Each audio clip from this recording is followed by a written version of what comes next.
Bonjour, bienvenue à l'École de la vie. Ici Vanessa Pilon, comme d'habitude. Je vous parle en direct du Cool Club à Granby qui m'accueille semaine après semaine pour enregistrer ces conversations délicieuses. Et celle que je vais avoir aujourd'hui, elle est particulièrement miam. C'est avec une de mes amies, Vicky Joseph, qui est, je sais pas, j'essaie depuis tout à l'heure de trouver un mot pour décrire Vicky. J'ai le goût de dire badass. Vous m'avez souvent entendu parler des pissenlits, puis même la chanson thème du podcast, si vous avez déjà prêté attention aux paroles, il y a une phrase dans la chanson qui, comme représente pour moi les pissenlits, c'est « Whether you like it or not, we're gonna rise up ». Donc, que ça vous tente, que ça vous plaise ou non, on va se lever. Et puis, je trouve que Vicky Joseph, elle incarne parfaitement ça. Elle a, entre autres, écrit là, tout récemment une nouvelle page dans l'histoire du Québec. Là. Je veux pas mettre ça trop gros, là, mais c'est quand même important ce qu'elle fait, les plafonds de verre qu'elle défonce. C'est mon amie Vicky. Elle a été nommée la première présidente du CA de la Chambre de commerce du Montréal métropolitain. Croyez-le ou non, c'est la première personne noire en 200 ans d'histoire de cet organisme, de la Chambre de commerce. Fait que ça, déjà, là, tu sais, un petit coup de pied dans le plafond de verre, là, c'est quand même assez considérable. Et aussi, bon, à la base, Vicky, c'est une entrepreneure en série. Elle a, entre autres, fondé V-Cosmétique, qui est une entreprise qui met de l'avant, en fait, qui offre des produits adaptés à toutes les pigmentations. Puis pas juste pour les femmes noires, mais vraiment toutes les origines ethnoculturelles, toutes les teintes, là, sont représentées à travers V-Cosmétique. Ce sont des produits qui sont fabriqués ici, au Canada, avec beaucoup de produits naturels, sans cruauté. C'est vraiment une super belle entreprise. Et elle est aussi, et c'est vraiment un des aspects qui me parle beaucoup de chez Vicky, c'est une philanthrope. Avec son mari, Franz Saint-Élémy, ils ont fondé le groupe 3737. C'est un incubateur à entreprises par et pour la diversité ethnoculturelle à Montréal, donc à Saint-Michel, puis maintenant aussi à plein de places autour du Canada. Donc, ils offrent des leviers, puis apportent de la richesse pour permettre à des entreprises de fleurir, puis ils sont vraiment très dédiés à cette mission-là. Elle est aussi, elle est née à Montréal, comme je vous disais, de parents haïtiens. Elle est mère de 3 enfants. C'est très, très important, la famille chez Vicky. C'est une femme merveilleuse. Et si vous avez des résistances à entendre parler de l'entrepreneuriat, de l'argent, du succès, puis que vous roulez des yeux peut-être juste à entendre ça, parce qu'on a beaucoup de programmation là, liée à ces concepts-là, ben je vous invite à aller écouter cette conversation-là aujourd'hui parce que ça va vous prouver que l'argent, le succès, l'entrepreneuriat, ça peut être des outils pour créer un monde meilleur. J'espère que ça va déprogrammer certaines choses par rapport à l'entrepreneuriat, à l'argent et au succès. Et parlant d'entrepreneuriat, d'argent et de succès. Aujourd'hui, c'est avec grande joie que je peux affirmer haut et fort que cet épisode est une présentation de l'entreprise 3 fois par jour. Je vais vous raconter une anecdote, OK? Il y a quelques semaines, je suis dans ma voiture sur la route, puis là, je m'arrête à un moment donné, petite pause pipi, là, parce que j'habite loin de Montréal, et je vois que Marie-Lou, de 3 fois par jour, a slide dans mes DM sur Instagram, et j'ai reçu un des messages qui m'a le plus émue depuis, ma foi, belle lurette. Elle m'a dit, Marie-Lou, qu'elle était tellement touchée par la mission de l'École de la vie qu'elle avait envie de commanditer des épisodes et qu'elle n'avait jamais fait ça avant. Tu sais, c'est pas... Vous entendez rarement, c'est une présentation de 3 fois par jour, c'est vraiment une première. Puis ça m'a vraiment touchée, non pas parce que j'avais besoin de commanditaires, ce qui était quand même un peu le cas, mais c'est surtout à cause de la solidarité féminine, de sentir qu'une entrepreneure à succès comme ça, elle a utilisé justement son succès pour encourager d'autres projets. Puis j'admire beaucoup Marie-Lou, la femme d'affaires, la femme de façon générale, l'entreprise qu'elle a bâtie au Québec. Puis j'ai beaucoup d'admiration envers elle, mais de sentir aussi qu'on n'est pas dans l'histoire de la compétition entre femmes, puis qu'on peut vraiment se soutenir. Puis j'ai vraiment senti ça, là. Tu sais, c'est comme si j'avais vu à travers mes DM Instagram la main de Marie-Lou qui était comme « Yes, on fait ça ensemble ». Fait que j'étais très, très émue de recevoir ce message-là. Puis si vous connaissez pas la mission de 3 fois par jour, Marie-Lou a voulu améliorer la relation qu'ont les gens avec la nourriture en réintégrant le plaisir, l'équilibre dans le fait de manger 3 fois par jour. Évidemment, 3 fois par jour, c'est un site web, c'est du contenu contenu avec toutes sortes de recettes, des livres aussi, plusieurs tomes de livres, également des produits en épicerie. Et pour l'anecdote, ma fille tripe sur le gâteau de 3 fois par jour. Moi, j'ai essayé de faire des gâteaux de fête là, à ma fille, puis en mettant tout mon amour de mère. Et elle m'a dit d'une façon très diplomate, elle a dit « Maman, les gâteaux de 3 fois par jour sont meilleurs. J'aimerais ça avoir ça à ma fête l'année prochaine. » Fait que, regarde, tu vois, il y a quand même une petite compétition là, entre femmes au niveau du gâteau. Mais donc, les produits en épicerie délicieux. Mais surtout, je voulais parler de la boutique en ligne parce que au-delà de la mission liée à la nourriture, il y a la mission du site de 3 fois par jour en ce moment, c'est la boutique en ligne, de mettre de l'avant des produits locaux, des partenariats avec des artisans locaux, avec des entreprises d'ici, des produits naturels aussi, autant, oui, les arts de la table, mais aussi des produits de soins, des produits d'entretien ménager, et rendre tout ça à un prix qui est accessible, rendre ça abordable. C'est vraiment des beaux produits là, qui sentent vraiment bon. C'est comme délicat et floral. Il y a des huiles essentielles, il y a des produits. Bon, j'ai ici, regardez, j'ai pommes vertes et eucalyptus, le savon pour la main. Moi, je les ai vus à l'Expo Manger Santé il y a quelques semaines. Je suis allée tous les sentir et j'ai des coups de cœur. C'est tellement floral, une bougie au lilas. C'est vraiment une façon, je trouve, d'intégrer un peu, prendre soin. Tu sais, c'est de la petite délicatesse, là, mais vraiment des super beaux produits. On le sait qu'ils viennent d'ici. On sait qu'on contribue à une économie locale. Donc, si jamais ça vous parle et que vous avez envie, vous aussi, de soutenir 3 fois par jour, qui me soutient et qu'on crée un réseau, tout le monde ensemble, eh bien, Marie-Lou, elle nous offre un rabais pour les auditrices et les auditeurs de l'École de la vie. Donc, si vous voulez aller commander sur le site de 3 fois par jour, vous pouvez entrer École de la vie 15 pour avoir 15 % de rabais sur les produits 3 fois par jour. Merci, Marie-Lou! Et bon épisode! Vicky, je suis tellement contente de te retrouver. Moi aussi, tu n'as pas idée. Oh mon Dieu, ça fait quelques mois qu'on s'était... ça fait quand même quelques mois qu'on s'est vus la dernière fois à Paris. Puis on a eu tellement un beau moment, quelques jours ensemble. Est-ce que je peux le raconter? On a comme été un peu coloc dans le même appartement. C'était un peu une gang de filles ensemble. J'avais l'impression de revivre un peu mes années comme universitaire, cégep, mais avec toi que je ne connaissais pas. On a une amie en commun. Exactement, Catherine Charon, qui nous a mis en lien. Fait que c'est, oh mon Dieu, on a eu un beau moment, mais c'était vraiment comme ça s'est transformé. On n'avait aucune idée quand on s'est rencontrés à l'aéroport. Puis ça s'est transformé en synergie vibrationnelle, super positive, thérapeutique. Thérapeutique, si on peut l'utiliser. Ce mot-là, c'était vraiment thérapeutique. Ben, on buvait des jus de céleri, là, puis on faisait du breathwork dans l'appartement. C'était génial. C'était vraiment génial. On a eu vraiment du beau temps. Ouais. Puis c'est là que j'ai appris à te connaître, puis je suis tombée en amour avec la belle Vanessa Pilon. Ah, c'est tellement, tellement mutuel, Vicky. C'est drôle parce que je savais un peu qui t'étais. Tu sais, Catherine m'avait dressé un peu le portrait, mais j'avais pas lu ton CV, j'avais pas lu tous tes accomplissements impressionnants et tout ça. Moi, j'ai vraiment connecté avec Vicky, avec la femme que tu es, puis après ça, j'ai un peu pris connaissance de qui tu étais. Je me suis mise à te suivre sur les médias sociaux parce que, anecdote aussi, t'avais pas ton téléphone cette semaine-là. Tu l'avais oublié à Montréal. Oh mon Dieu! Donc, t'as passé aussi la semaine à Paris avec nous, pas de téléphone. Pas de téléphone. C'était vraiment quelque chose de particulier qu'on a vécu, cette connexion-là humaine. Et je te voyais aller dans l'appartement puis dans la vie de tous les jours, puis je me disais, OK, cette fille-là est vraiment capable de s'adapter à n'importe quoi. Oui. C'est niaiseux, là. T'as quand même juste perdu ton téléphone cellulaire, mais tu sais, on vivait dans quand même un petit appart parisien. Absolument. On se connaissait pas, on partageait un espace, puis t'étais super de bonne humeur. Oui, malgré tout. Oui. C'était super. J'étais quand même anxieuse de l'avoir perdu. Tu te rappelles quand je suis arrivée à Paris? Vraiment. On était comme, oh my God, qu'est-ce que je vais faire sur mon téléphone, tu sais. On a tellement l'habitude quotidienne d'être connecté, continuellement connecté, mais c'est connecté à la matrice que j'appelle. C'est pas connecté nécessairement avec nous-mêmes, parce que je trouve qu'on s'est comme un peu perdu. On a toute cette matrice-là qui est devant nous, puis on dirait qu'on suit le rythme que ça nous demande, puis ça va à 100 000 à l'heure.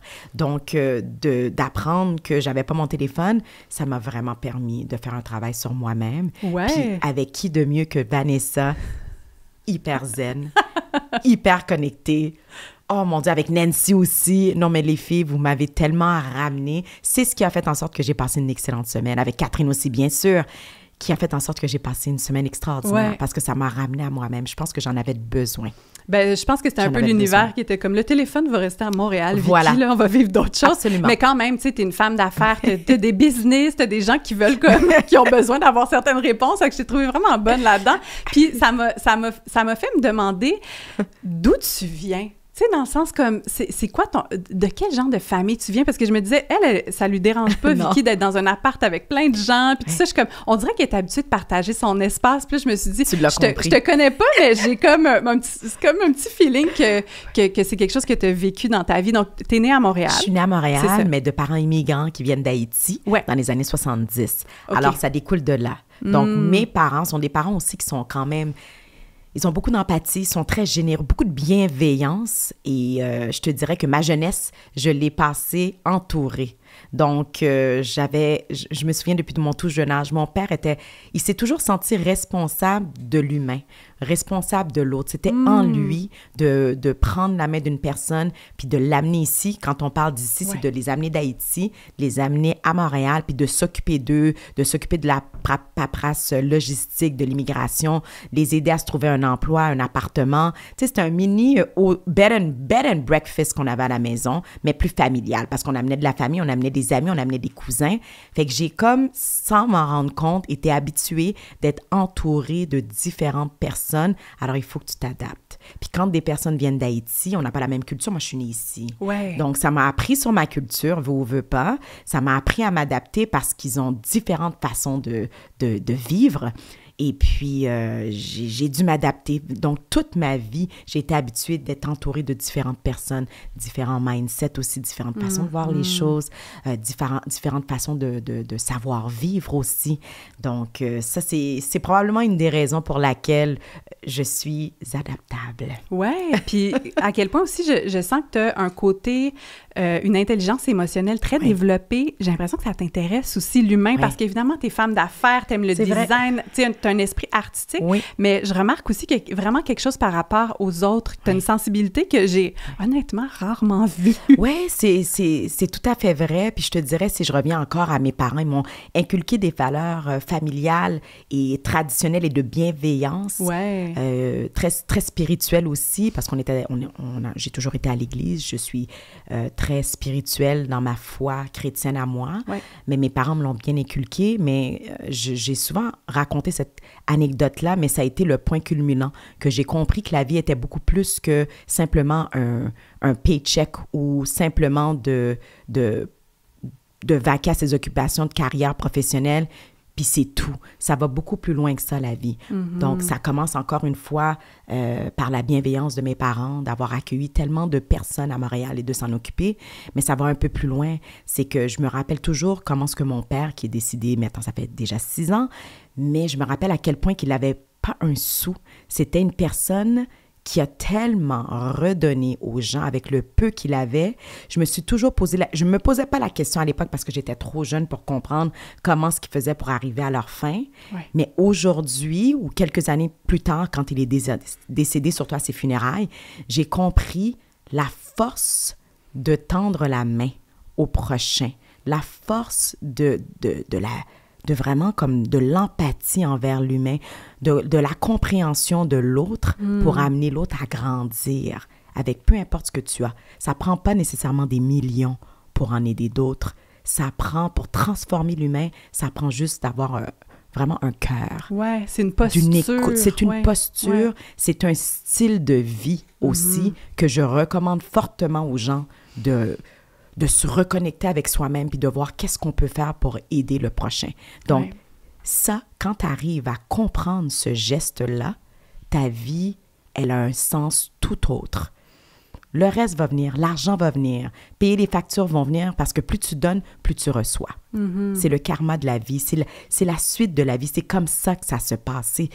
It's like a circle, c'est un cercle qui tourne, tu donnes, ça revient. Ouais. Après ça, ça permet d'en faire grandir d'autres. C'est ça l'objectif de la vie. On a nos objectifs professionnels, personnels à nous, communs, mais qu'est-ce qui va faire en sorte que lorsqu'on va quitter cette terre, que les gens vont se rappeler de nous sur les murs. Pas nécessairement pour le matériel qu'on avait parce qu'elle porte du Louis Vuitton, parce qu'elle s'habille de telle façon, parce qu'elle mange dans les plus grands restaurants du monde. Ça n'a rien à voir. On est ailleurs. Mm-hmm. C'est comment est-ce que tu as pu impacter ton prochain, ton voisin, l'humain. C'est on parle, tu sais, quand on parle de la richesse, souvent on va penser à la richesse matérielle, mais la richesse de ce que tu me décris dans l'expérience humaine, puis de ton père qui quitte là, ce monde. Absolument. En ayant laissé cet impact-là, en ayant toute la communauté qui est là, puis qui est comme, ça a changé ma vie de rencontrer ton père. Ça a fait trembler les gens. Comment tu fais vibrer les gens? Il a tellement fait vibrer les gens que je l'airais. Moi, il m'énervait, c'était mon père. Là. Mon père était hyper strict, il faut comprendre les traditions haïtiennes. Mon père était hyper strict, hyper jaloux, puis j'étais comme... tu sais, il voulait jamais que je sorte, je pouvais pas parler avec des garçons, je pouvais absolument faire zéro, rien. Même au niveau de ma carrière, mon père voulait que je sois dans les domaines vraiment traditionnels qui amènent une certaine sécurité familiale avant tout. Merci. Mais jusqu'à là, mon père était un disruptor. Mais je ne comprenais pas à quel point il faisait vibrer les gens à l'extérieur. Il était protecteur de sa famille, mais il donnait tout ce qu'il n'avait pas. Puis des fois, j'entendais mon père qui chicanait avec ma mère, justement pour tout ce qui était aspect financier, parce que ma mère était comme « Arrête de donner, parce que nous autres aussi, on en a besoin. » Mais je réalise à quel point que le jour de ses funérailles, c'est là que j'ai compris la force de redonner, l'impact que ça a eu sur toutes ces personnes-là, comment est-ce qu'il a transformé la vie des gens, puis qu'il a eu un standing ovation. Il y avait comme plus de 3000 personnes à ses funérailles. C'était malade. Wow. Puis c'est là que j'étais comme, oh my God, depuis quand on fait des standing ovations? C'est des funérailles, guys. Puis c'était vraiment fabuleux. Puis j'ai essayé de le faire en 1 semaine parce que je savais qu'il connaissait beaucoup de monde. Puis on n'aurait pas eu la capacité si on avait attendu un autre 3 semaines pour pouvoir faire des funérailles parce que là, ça aurait été trop plein. Mais imagine-toi, après 1 semaine, pareil. Les gens ont entendu, ça a fait le téléphone russe, là, littéralement. Il y avait tellement de monde, c'était bondé. Puis les gens voulaient juste le remercier pour ce qu'il avait accompli dans sa vie. Puis c'est là que j'ai compris, mon Dieu, ça va beaucoup plus loin. Il est parti avec rien, il est né avec rien. Mais il repart avec le sentiment qu'à chaque fois que je vois des gens, il a fait vibrer chaque personne, puis tout le monde me raconte une histoire. Puis c'est l'histoire qui va se répertorier de génération en génération. Et c'est ça qui est beau. Et si tu l'instaures dans ta vie familiale, dans ta base, dans ta fondation, c'est une bénédiction que tu crées qui va se transcender pour des siècles et des siècles, comme on dit, amen.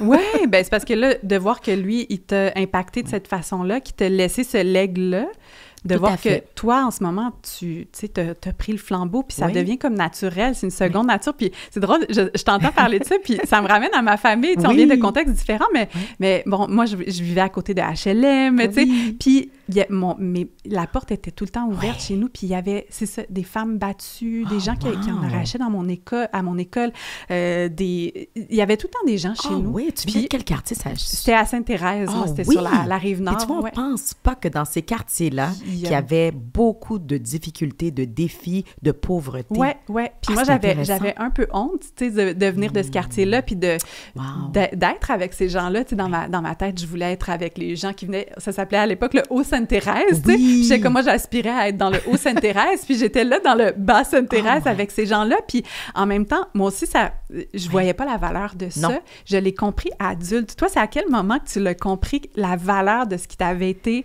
inculqué par ça? Absolument, à partir de ces funérailles, parce que c'est là que j'ai réalisé, mon Dieu, toutes ces personnes-là, puis il y a tellement d'histoires durant cette journée-là, les gens te parlent, j'étais étourdie, mais les gens me parlaient, oh, ton père, je lui dois encore un 5 000 $, ton père m'avait acheté mon premier soude pour mon mariage quand j'étais arrivée ici à Montréal, ton père a fait ci, ta mère, ma mère aussi, tu sais, je parle de mon père parce qu'il est décédé, parce que c'était vraiment lui qui était l'ancrage de tout, mais ma mère, elle supportait tout ça, ma mère, c'est une femme extraordinaire, là, qui donne tout aussi, mais c'était à ce moment-là, puis j'avais déjà mes 3 enfants. Puis c'est là que j'ai réalisé à quel point qu'ils m'ont inculqué des valeurs, parce que j'ai toujours eu un cœur, j'ai toujours voulu... je savais que j'avais une sensibilité face aux autres, mais de comprendre qu'il faut vraiment agir, de mettre une action. Tu peux pas juste rester passive comme ça, puis tu te dis, t'es sensible pour les gens. Il faut vraiment mettre un genre de plan d'action en place. Il faut se mettre des objectifs pour voir comment est-ce qu'on peut... utiliser ça comme effet de levier puis impacter. C'est pas obligé d'être gros. Je le dis toujours, ça peut être du bénévolat, ça peut être de différentes façons, mais il faut trouver tous et chacun le pourquoi, the why, the reason why. Ouais. Même si ça n'a pas été inculqué dans ta jeunesse, mais il y a des moyens de pouvoir le développer. Comment je peux contribuer? Puis on dirait que des fois, on le remet à plus tard. On se dit, ben quand je serai, je sais pas, quand j'aurai une stabilité financière, quand mes enfants seront un peu plus grands, quand, puis finalement, ça arrive jamais. Et si tu meurs demain? On ne le sait pas. C'est quoi la vie? On n'a pas la réponse. On n'a pas de boule de cristal. Donc, ça doit vraiment devenir il faut que ça devienne un plan. Je le dis, je veux pas dire un plan comme un business plan, mais c'est vrai, il faut que tu t'assoies pour réfléchir. Soit que tu fais de la méditation, ça fonctionne par la méditation pour ceux qui ont des croyances, des convictions, soit par la prière, mais il faut trouver le moyen pour se reconnecter à soi-même, puis de trouver à travers tous les enjeux qui se passent à travers le monde, comment est-ce que je peux faire pour aider à ma façon. C'est aussi simple que ça. Puis à partir de là, ça va générer exponentiellement tout ce que tu désires. Ouais. Tu parles souvent de la force du réseau, tu sais, dans le milieu des affaires, mais j'ai l'impression que pour toi, ça va au-delà de ça. C'est pas juste pour développer des opportunités de business, il y a comme quelque chose au-delà de ça. Puis pourquoi pour toi, c'est aussi important les connexions qu'on trace entre nous? Oui, mais c'est ce qui nous permet d'apprendre, puis ça nous permet de grandir. Tu sais, c'est à travers les différentes personnes. Puis moi, j'aime connecter en business, c'est super important. Puis l'aspect de développer les relations, c'est presque numéro 1 sur la liste parce que c'est ce qui va te permettre, c'est comme un genre de fil d'araignée, hein? Une connexion t'en amène à 10 autres. Donc, tu sais, ça, c'est un peu un principe que j'utilise beaucoup en affaires, mais en même temps, j'adore apprendre de tout le monde. J'apprends même de mes enfants. Vanessa. Ben, j'espère. C'est spécial, mais on apprend de nos enfants. Ouais. Mais pour moi, vraiment, le réseau commun, le réseau du quotidien est tellement important. Puis je trouve que j'apprends beaucoup des gens qui ont des vies aussi beaucoup plus simples que la mienne. Et c'est incroyable. Tu sais, des fois, je m'en vais à l'école de mes enfants, puis je parle 5 minutes, j'aime ça parler aux gens, puis les gens sont souvent attirés envers moi. C'est une question de vibration, c'est une question d'énergie. Mais je peux parler, genre, à la secrétaire. Puis j'apprends des petites choses, ça me ramène, puis je me dis, oh mon Dieu, ils ne le réalisent pas. Ou la caissière dans un restaurant, ou la serveuse dans un restaurant, ils ne le réalisent pas, mais des fois, juste de prendre 5 minutes, tu ne sais pas comment est-ce que tu vas les allumer, le transfert d'énergie au niveau de la conversation, elle s'allume, moi j'apprends, la personne, elle apprend, et c'est comme ça qu'on grandit. Oui, vraiment. Ben de considérer chaque humain qui croise notre route. C'est sûr, là, des fois, on n'a pas le temps. Là. On n'a pas toujours le temps. De prendre ces petits moments-là avec des gens différents qui sont dans des positions, qui ont des histoires différentes de nous. Je trouve que en ce moment, on vit dans des chambres d'écho. On veut être avec les gens le plus possible qui nous ressemblent et qui nous confirment nos croyances, nos pensées, mais d'ouvrir puis juste de s'ouvrir. Juste de s'ouvrir, c'est beaucoup. Juste de s'ouvrir, c'est vraiment beaucoup. Parce qu'on le répète souvent, c'est vrai qu'il faut rester dans les mêmes sphères, même mentalité, même langage pour pouvoir grandir, mais tu grandis aussi en élevant les autres, en écoutant les autres. C'est l'écoute, d'être conscient. Ça là, puis d'avoir du discernement. Parce que c'est sûr que quand je suis en affaires dans mon... Tu sais, ce que j'ai de besoin, c'est sûr que je vais m'entourer toujours des plus grands ou des gens qui ont le même langage, le même mindset. C'est normal, mais c'est d'avoir du discernement, comme je le dis. Tu peux rencontrer des gens que tu n'aurais jamais pensé, qui ont une intelligence émotionnelle ou une intelligence qui va au-delà, qui peut te transformer cette journée-là. Oui. J'ai toujours senti, depuis que je te connais, qu'il n'y a pas de jugement. Pas de jugement. C'est vraiment beau, ça. Puis, tu sais... Pas de jugement. Je veux dire, tu pourrais être en mesure de juger sur plein de choses, parce que tu as une vie spirituelle très riche, tes valeurs, tu as comme un parcours assez exemplaire, puis il y a beaucoup de gens qui t'admirent, puis...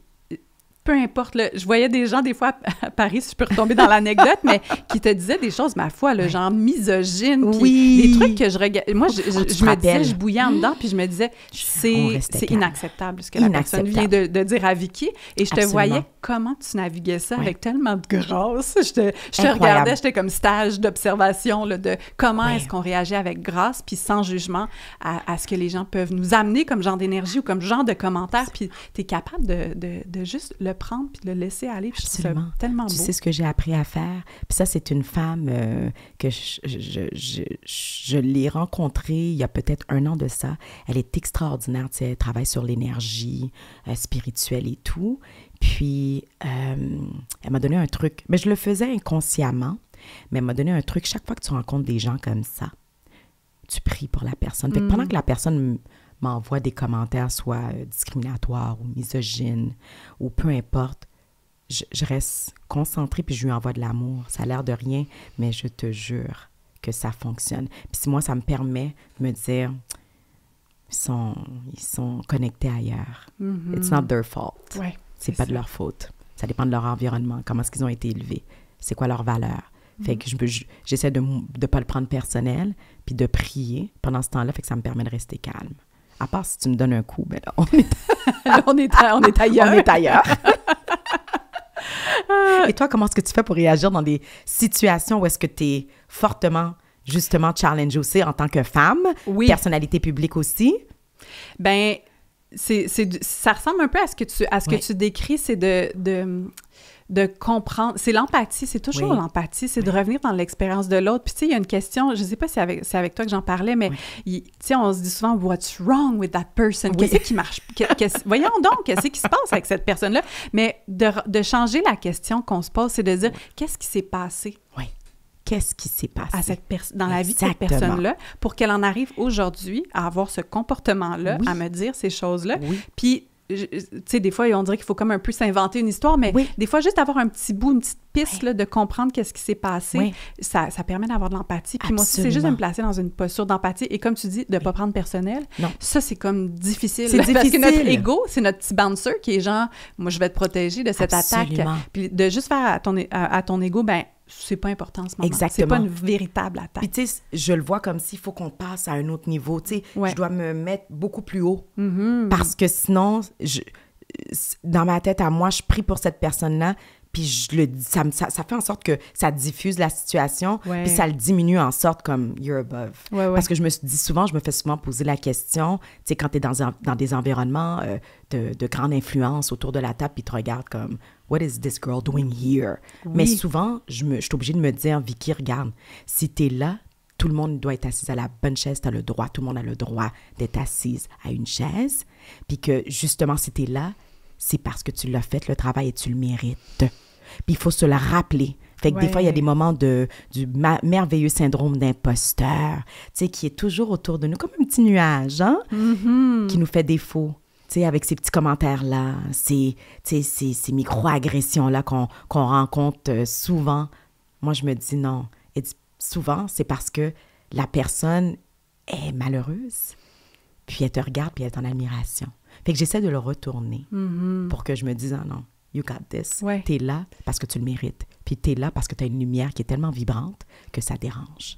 Continue de faire briller ceux qui ont besoin d'être brillés. Voilà. C'est tellement beau, puis ça me ramène à justement, tu sais, les obstacles puis l'adversité, là.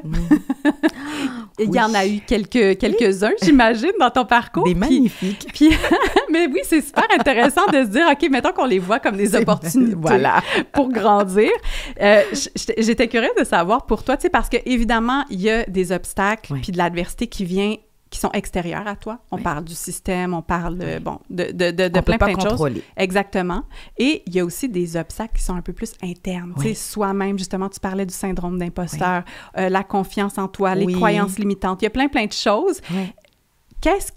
Où est-ce que tu as eu le plus à aller défaire des choses? Est-ce que ça a été plus extérieur à toi, intérieur, ou comme un mix des deux? De ce que j'ai compris, parce que souvent, mon mari m'a souvent dit...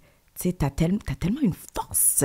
Tu sais, t'es comme moi, je suis un lion de signe, c'est vrai, puis j'ai vraiment un caractère de lion. Tu sais, je suis forte, je vais prendre ma place et tout. Mais en même temps, il y a la petite fille à l'intérieur qui a dû traverser des vents et marées au fil des années. Mais j'ai réalisé, oui, il y a peut-être un manque de confiance, mais manque de, tu sais, le syndrome de l'imposteur que j'ai dû vraiment... j'ai eu à travailler ça, mais mon Dieu, avec acharnement. Pour pouvoir vraiment avoir confiance puis continuer à monter au niveau de mon expérience de vie, my journey, comme on dit. Mais c'est ce que je réalisais, c'est que j'étais toujours la seule. Fait que quand tu n'as pas d'exemple, il n'y a pas de représentation, tu n'as pas personne nécessairement à qui tu peux poser la question qui vivent les mêmes enjeux, ça m'a ralenti. Fait que, tu sais, je sais pas si ce que je fais, je me posais souvent la question, est-ce que ce que je fais présentement, je viens de briser un plafond, mais est-ce que ce que je fais présentement, c'est bon, c'est pas bon? Je sais pas parce qu'il n'y avait pas d'autres personnes autour de moi. Fait que je te dirais ça, j'ai dû avoir à combattre cette confiance-là puis de me dire, OK, si tu as brisé ce plafond-là, ben c'est parce que tu as fait quelque chose de bon. Fait que continue, tu es dans la bonne direction. Mais c'est surtout parce que j'avais pas de représentation, j'ai pas personne, je suis toujours la première noire qui fait ça, la première noire qui est arrivée là, la première noire ci, ou bien juste d'être peu dans mon environnement, mais ça a causé des inquiétudes, des manques de croyance envers moi. Est-ce que ce que je fais, c'est intéressant? Est-ce que les gens, ils vont vraiment répondre à ce que je suis en train de leur offrir présentement? Tu sais, c'est tous ces questionnements-là que j'ai dû vivre et de m'asseoir puis de vraiment me battre avec mon cerveau. Tu sais, c'est vraiment comme une bataille interne. C'est comme c'est vraiment du moi versus moi-même. Ouais. Puis ça, il n'y a personne d'autre, Vanessa, qui peut t'aider à le contrer. Tu peux avoir un peu d'aide, oui, tu peux lire des livres, tu peux te former des mentors oui. et tout ça. Oui, j'en ai trouvé au fil du temps. Mais de dire que ça va juste être assez, c'est pas assez. C'est toi. C'est cette bataille-là. Tu dois être confronté avec toi-même à tous les jours. Il n'y a personne qui peut le savoir pour toi. Il n'y a personne qui peut le faire pour toi, qui peut juste ouvrir la petite porte du cerveau puis qui fait juste ajuster. Impossible. Ouais. C'est toi avec toi-même. Fait que ça m'a demandé énormément parce que j'avais personne pour me soutenir. Oui, bien c'est comme si je voyais que tu ouvrais un nouveau chemin dans la forêt, mais c'est ça qui est ça. en avant. Fait que tu peux C'est pas voir ça. comme qu'est-ce qui s'en vient devant moi. Est-ce qu'il y a une racine? C'est bon? Ouais, Est-ce que ce que je fais, c'est bien? Est-ce que la racine, est-ce qu'elle se tient bien? Est-ce qu'elle va continuer à grandir? Aucune idée. Ouais. Fait que je dois continuer à avancer. La seule chose que je peux m'assoupir sur, c'est de me dire que les commentaires des gens que je reçois, les messages que je reçois, comment est-ce que je touche les gens. On m'a dit, OK, t'as fait vibrer les gens, tu as innové, tu as amené un impact, tu as amené l'organisation ailleurs, ce que tu projettes, c'est ça qui fait en sorte que je me dis, ah, OK. Ça a du sens ce que ça a je du fais. sens qu'est-ce que ouais. je fais, parce que sinon, on devient un peu perdu dans cette forêt-là. Oui, puis c'est normal d'avoir C'est besoin normal. de validation aussi, là, Oui. de faire, est-ce Pas que que ça ça, va? Mais pas oui. que ça, mais ça te permet de te dire dans des moments importants où est-ce que tu traverses que, OK, tu traverses au bon moment. Si c'est à tous les jours que tu as besoin de validation, c'est un autre problème. C'est ça. Il va falloir aller travailler d'autres choses à Il va l'intérieur. falloir aller travailler d'autres choses à l'intérieur. Est-ce que tu as envie qu'on revienne un peu sur ton parcours? Parce que je t'ai présenté rapidement. Ouais. Là, on est plongé dans le vif du sujet parce qu'on est excités et tout ça. Oui. Mais tu es la fondatrice de Vie Cosmétique. Oui. Tu es une entrepreneur, là. Vraiment. Mais tu n'étais pas à la base une fille qui a étudié en affaires, puis Non. tout ça. Tu n'as pas fait ton MBA, tout ça. Pas en tout. Une artiste Oui. devenue entrepreneur à succès et même plus. Qu'est-ce qui s'est passé dans ton chemin pour que finalement tu passes de la mode, de ce milieu créatif-là à quelque chose d'un peu plus quand même... c'est d'autres zones du cerveau qui sont C'est d'autres zones sollicitées. qui sont sollicitées, effectivement. Puis, je te dirais, c'est malheureusement, dans mon cas, mais qui a été une très grande opportunité, ça a été que mon ADN a été complètement secoué par une situation discriminatoire. Puis c'est ce qui a fait en sorte que je suis devenue entrepreneur. C'est vraiment une situation. Je savais, Vanessa, que j'étais différente, mais encore une fois, de par mon environnement, de par comment est-ce que j'ai été élevée, on n'est pas né dans des familles qui étaient des gens d'affaires, nécessairement. Tu sais, comme souvent, tu vas voir les Juifs, ça passe de génération en génération. C'est des gens qui sont innés en business. Mais moi, Vicky Joseph, mes parents, mon père était chauffeur de taxi, ma mère était pâtissière, puis ils arrivaient à leur fin par instinct de survie. Tu comprends? Donc, j'avais pas ça dans mon environnement. Fait que je pouvais pas comprendre c'était quoi être en affaires nécessairement. Mais je savais, aujourd'hui, je suis capable de le dire, oui, avec mes qualités, mes défauts, j'étais une entrepreneur. I was a shit disruptor. Oui. Voilà, c'était ça. Tu sais, j'étais pas négativement. C'est juste que je voulais tout le temps amener un challenge ou quelque chose de différent sur la table. Depuis que je suis toute jeune, puis on me le rappelle même à l'école. Donc, je te dirais que cette situation-là, après avoir travaillé quelques années dans le domaine de la mode, grande fervente de la mode, fait que moi, j'étais dans la création, dans la vente, c'était super cool, ça allait bien. Puis jusqu'au jour où on m'a dit que je n'étais pas le bon profil pour pouvoir continuer à fonctionner dans l'entreprise, dans l'organisation pour laquelle je travaillais à l'époque. Et que je te dirais que la petite jeune fille qui est née à Montréal, qui n'a pas nécessairement vécu autant de discrimination, parce qu'oublie pas, moi, je suis née dans des quartiers qui sont très diversifiés, ethnoculturels. Les écoles où j'allais étaient vraiment diversifiées. Fait que j'ai pas vraiment eu à connaître autant de discrimination. Fait que cette journée-là, quand on m'a dit que je n'avais pas la bonne couleur et j'avais pas le bon profil pour pouvoir continuer, quand je leur permettais de générer des revenus quand même assez considérables, ça a ébranlé mon identité, je te dirais. Fait qu'à partir de ce moment-là, il fallait que je retourne à l'intérieur de moi. Puis avec l'encouragement de mon mari qui m'a dit, regarde, tu peux pas prendre ce genre de défi-là. Justement, il y a un problème au niveau de notre société. Tu es comme une des seules femmes noires présentement dans le domaine de la mode en tant que dans le monde du design. Une des, parce qu'il y en avait quelques-uns, mais vraiment, là, c'était saupoudré de sel et poivre. Là, c'était vraiment pas beaucoup. Donc, qu'est-ce que tu fais avec ça? Est-ce que tu prends le flambeau?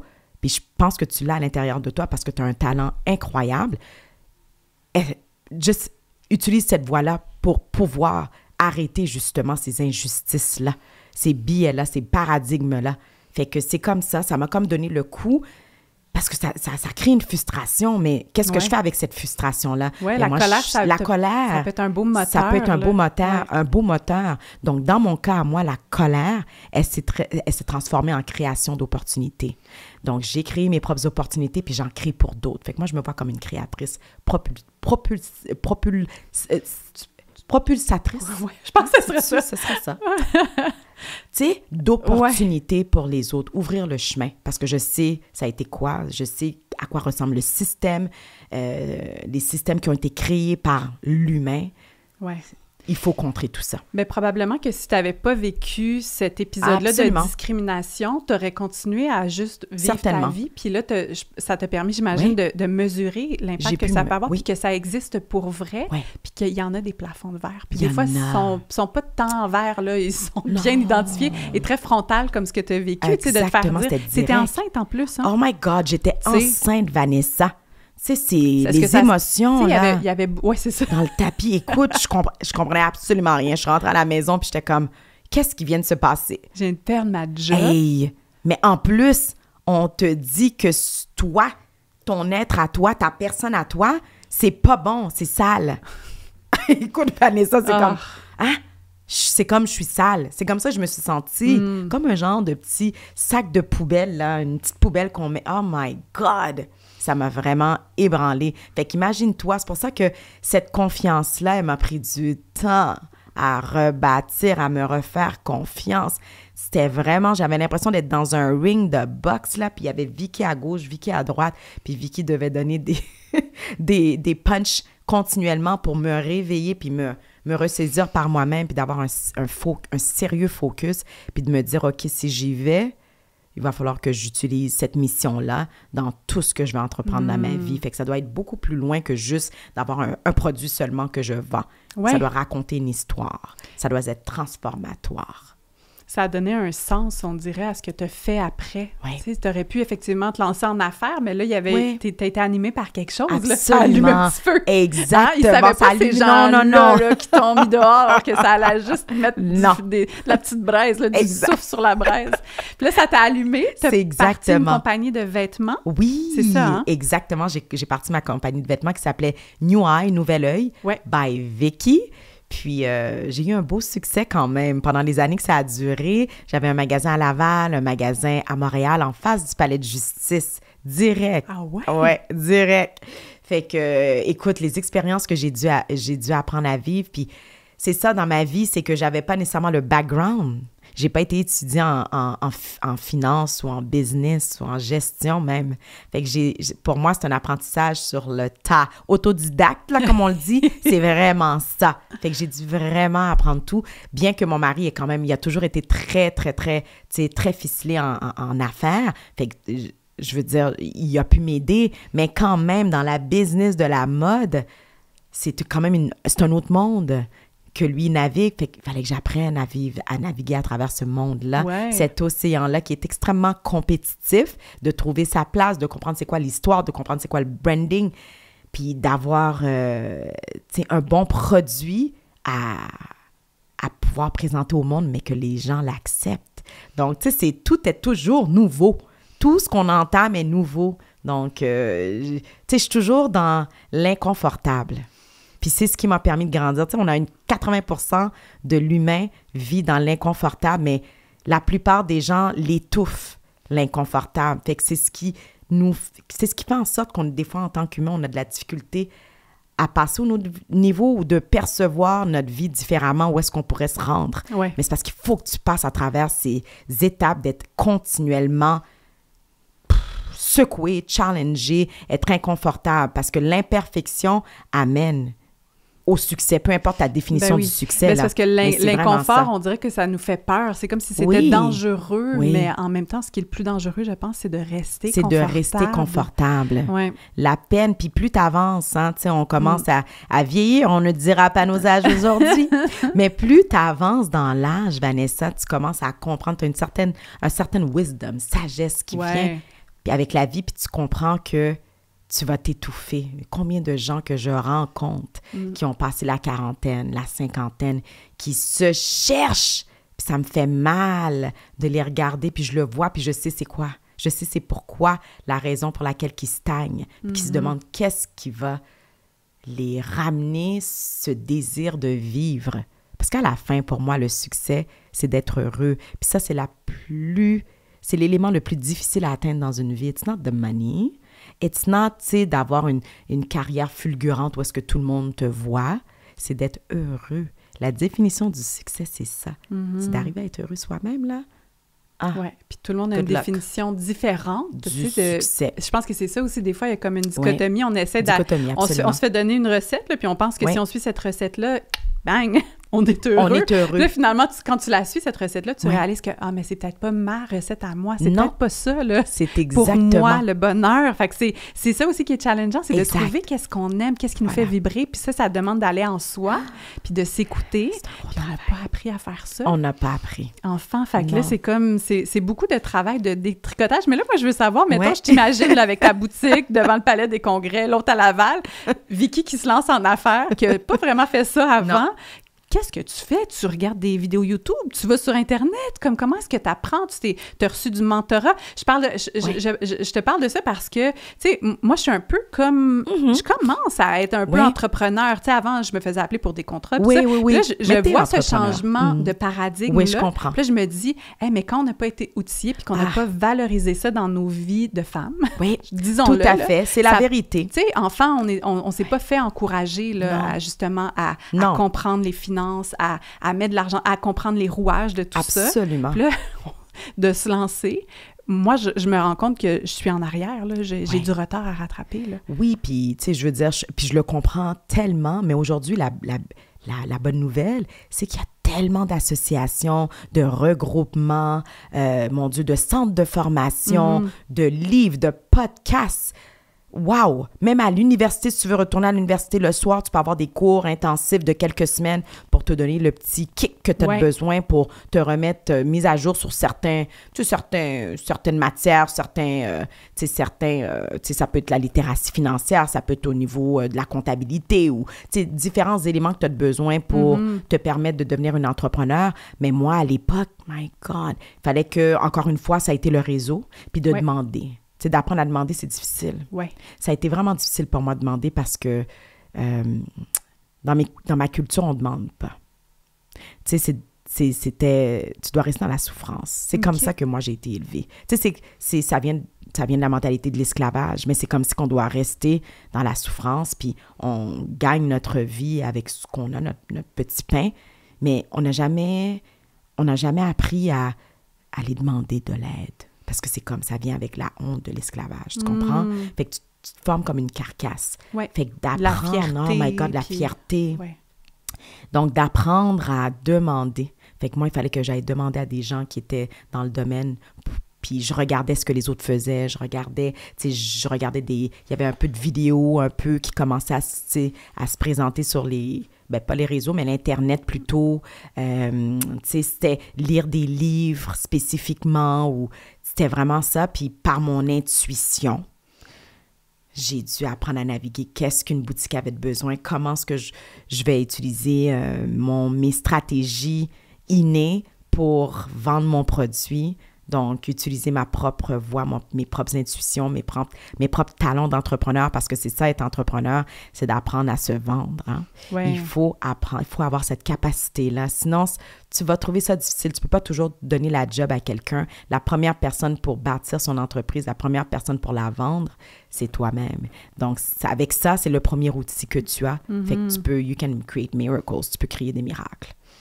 Puis après ça t'a amené vers V-Cosmétiques? Oui, ça m'a amené quelques années plus tard. Oui, c'est ça, tranquillement. Parce que j'ai eu un dégât d'eau, puis ça a été un gros obstacle qui a fait en sorte quand j'avais bâti le groupe 3737 entre les deux. On pourra en reparler après. Fait qu'il y a eu le groupe 3737, puis j'avais plusieurs espaces de bureaux commerciaux qui étaient là parce qu'on savait qu'on allait créer un espace justement pour aider les entrepreneurs. Mais ceci dit, c'est venu quand j'ai eu mon dégât d'eau parce que j'avais fermé mes magasins. J'ai transféré tous mes vêtements parce que je faisais du B2B, fait que je vendais quand même à d'autres boutiques un peu partout à travers, quelques boutiques aux États-Unis, en Europe. Je faisais ma petite bosse ici au Canada aussi. Fait que je me suis dit, je vais juste faire un showroom, puis je vais continuer ma vente B2B, puis ma vente en ligne. Puis je venais de terminer un étage, j'avais fait l'amélioration locative, où est-ce que mon showroom était positionné, puis où est-ce que l'entrepôt de mes vêtements était. J'ai perdu ça en quelques minutes, une nuit d'hiver. Il a fait moins 40, puis durant la construction, il y a un des gars de chantier qui a laissé la porte entrouverte. Fait que ça a comme créé un genre de courant d'air extrêmement froid, puis c'était une fin de semaine super froide, fait que ça a fait exploser les tuyaux, puis j'ai perdu comme 1,5 million de stock. Fait que c'est toujours la croisée des chemins. Ouais. Alors, j'allais pas réinvestir tout ça. C'était comme une autre perte, un autre deuil. C'était extrêmement difficile. Fait qu'il me restait juste quelques échantillons dans mon showroom qui ont survécu parce que c'était sur des racks. Donc, tout ce qui était dans des boîtes, forget it, j'ai tout perdu. Ouais. Alors là, c'est par suite de ça, quelques mois plus tard, on m'a approché parce qu'on savait que j'étais dans le monde des affaires, dans le monde de la mode, j'avais d'autres entreprises, j'étais dans l'immobilier et tout ça. Puis, on m'a approché pour me dire, regarde, tu es dans le domaine de la mode, beauté, c'est la même chose. On a un grave problème sur le marché, justement. Il n'y a pas de produits qui ressemblent à nos communautés. Fait que ça pourrait être un produit qui pourrait être intéressant. Il n'y en a pas sur les étagères de magasins. Puis c'est à ce moment-là que j'ai réalisé, oui, c'est vrai. Tu sais, quand je m'en vais dans des tournages, j'arrive sur des plateaux, on n'est pas capable de trouver ma couleur. Il faut toujours... Tu sais, quand tu es habitué à faire quelque chose, tu le réalises même plus, mais je devais toujours amener ma trousse de maquillage. Tu arrives sur un tournage, puis les gens... en 2015. Oui, les gens n'avaient pas ce qu'il fallait pour vous maquiller. C'est fou. Non, c'était grave. Ouais. Fait que par suite de ça, comme je suis une femme d'affaires, j'ai fait mes devoirs, j'ai fait mon étude de marché, puis j'ai réalisé que 60% du marché mondialement, c'était ethnoculturel. Ouais. Donc, c'est un gros marché. Alors, V-Cosmétiques, on a décidé de le lancer, mais pas juste pour les femmes noires. Oui, je suis une représentation, puis on a la problématique dans notre sang, fait qu'on est capable de pouvoir régler les problèmes de pigmentation, de nuances, de différentes nuances, de coloration. C'est plusieurs problèmes. C'est pas juste la pigmentation, c'est aussi la chimie de la peau. C'est la chimie de la peau et tout ça. Fait que c'est là que j'ai réalisé que toutes les femmes avaient le même problème. Même toi, tu pouvais avoir le même problème de pouvoir trouver ta bonne pigmentation. Ouais. Que les grandes entreprises, nécessairement, avec tout l'engrenage, que ce soit politique ou que ce soit au niveau de la production marketing, c'est beaucoup pour eux de mobiliser puis d'être agile puis de pouvoir amener que des produits qui sont spécifiques juste pour un seul marché. Donc, nous, c'est ça notre force. Fait que je me suis dit, on va aller chercher le monde, puis d'être une voix pour ce monde-là, puis d'être représentatif, justement, pour les sous-représentés de notre société. avec une touche que, bon, tu as une femme noire qui est à la tête de cette entreprise-là, qui comprend la réalité. C'est ça, c'est ce que je trouve beau, c'est qu'on n'imagine pas, on n'y pense pas vraiment, mais c'est beaucoup des hommes blancs qui sont à la tête de cette industrie-là, de la beauté, qui s'adresse aux femmes. Absolument. Les gens qui prennent les décisions, c'est pas les gens qui consomment les produits. Non. Puis il y a quand même un problème à ce moment-là. Donc, d'arriver avec quelqu'un qui est comme moi, je suis une consommatrice. C'est exactement ça. Puis j'ai besoin de ça. Exact. Ouais. Puis souvent, c'est un autre conseil qu'on recommande. Si tu veux commencer en affaires, mais commence avec, tu sais, va au plus profond de toi. Il y a quelque chose que tu as besoin, que tu n'as pas, qui te dérange depuis des siècles et des siècles. Ouais. Qu'est-ce que tu pourrais amener sur le marché? Fait que moi, c'est vraiment comme ça qu'on l'a amené. Puis on a pu déployer, mais déployer, c'est pas facile parce que c'est quand même un océan, comme tu dis, qui est le dénominateur commun, c'est l'homme blanc. Fait qu'il fallait que je sois en mesure d'être capable d'instruire, je te dirais plus. Ouais. D'instruire, puis quand je parle, c'est toute la chaîne qui s'ensuit. Donc, on a la chaîne de le manufacturier, tu as la chaîne des détaillants, des acheteurs, tu as tous ces gens-là qui font ça, qui sont pas habitués, que ça fonctionne comme ça. Non, ça marche de même d'habitude, on fait ça comme ça. Voilà. Ouais. Tandis que les autres, ils vont lancer un produit, c'est tout. Non, moi, il faut que je retourne toujours au niveau de l'éducation, d'éduquer. Est-ce qu'on peut trouver cette matière première-là? Est-ce qu'on peut discuter que je peux pas juste être seule sur une étagère de magasin, on peut peut-être en amener plusieurs, comme toutes ces 150 autres marques-là qui sont présentes. Bien, il y a une éducation à faire. Fait que le rôle que j'ai va au-delà de juste vendre un rouge à lèvres. Mm-hmm. C'est encore une fois une mission, c'est une mission de vie. Oui. Ça me fait penser à, tu sais, Madame C.J. Walker. Oui, ça a été la première. Tu l'as vu? Ben, j'ai pas vu la série, mais j'avais lu un reportage sur elle. Puis pour les gens qui connaissent pas, ben là, c'est sûr que tu la connais, voyons. Là, mais je résume pour les auditeurs, ou tu peux résumer aussi. Vas-y. Mais c'est la première femme afro-américaine qui a été millionnaire. Oui, absolument. Et comment elle a bâti ça, veux-tu nous le dire?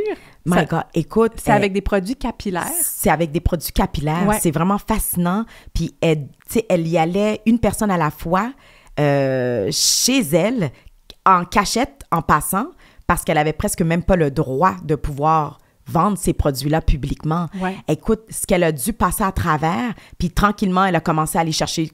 Tu sais, nous, aujourd'hui, on appelle ça des influenceurs, mais elle a été chercher les personnes qui étaient quand même assez aisées, les personnes qui en avaient besoin, que personne pouvait régler leurs problèmes capillaires, les cheveux crépus, comme on connaît l'expression aujourd'hui. Donc, petit à petit, mais avec tellement de défis, on pourrait en parler pendant des jours. Ouais. C'est vraiment fascinant, son histoire. Vanessa, c'est incroyable. Mais c'est incroyable. C'était comme un genre de tissé. Elle l'a vraiment tissé à la main. Avec la communauté. Avec la communauté. Elle est allée cogner chez les femmes qui avaient besoin de ce produit-là. Puis de dire, je sais là, que les dirigeants d'entreprise pensent que c'est pas important vos besoins, puis vous font croire que, voici, achetez cela. Voilà. Mais non, nous, on a besoin d'autre chose, puis je vous l'apporte. Puis je trouve ça beau. On dirait que ça...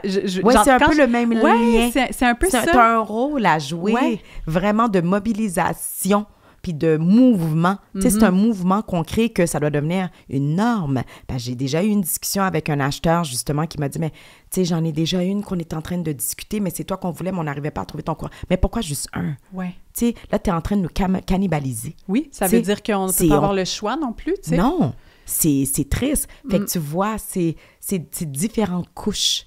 C'est intéressant parce que les gens n'ont pas ce contexte-là, ils ne comprennent pas nécessairement tout ce contexte-là, mais c'est ce qu'on vit en arrière, des coulisses, que ça a l'air tellement beau et magnifique et tellement facile. Non, mais c'est parce que là, on a Vicky aujourd'hui en 2024, mais là, c'est sûr que si on parlait à la Vicky il y a comme 10 ans, ça je l'admire pour avoir été la première femme millionnaire. Ouais. It's mind-blowing. Mind-blowing. Parlant de première femme millionnaire, là, est-ce que tu es à l'aise qu'on parle d'argent? Ben ouais. Ouais. Parce que j'ai vu que ton entreprise était dans le top, en tout cas, puis ça, mais il y avait une classification de chiffre d'affaires. Femmes en affaires, c'est ça. Hein? Exactement. Puis là, je voyais que ton entreprise, c'était dans les tops de chiffre d'affaires entre 5 et 10 millions. Tout à fait. Là, j'étais comme, oh! Isn't it crazy? Oui, crazy. Premièrement. Oui. Comme bravo. Oui, c'est rare. Parce qu'on est 0,1% des femmes racisées noires à avoir un chiffre d'affaires qui dépasse le 6 chiffres. Tu m'as dit 0,1 0,1 Ça, c'est même pas 1 là. Non. C'est Quand même, incroyable. Fait wow. que qu'est-ce que ça demande? Tu peux faire les mathématiques. Ouais. C'est vraiment très corsé pour y arriver.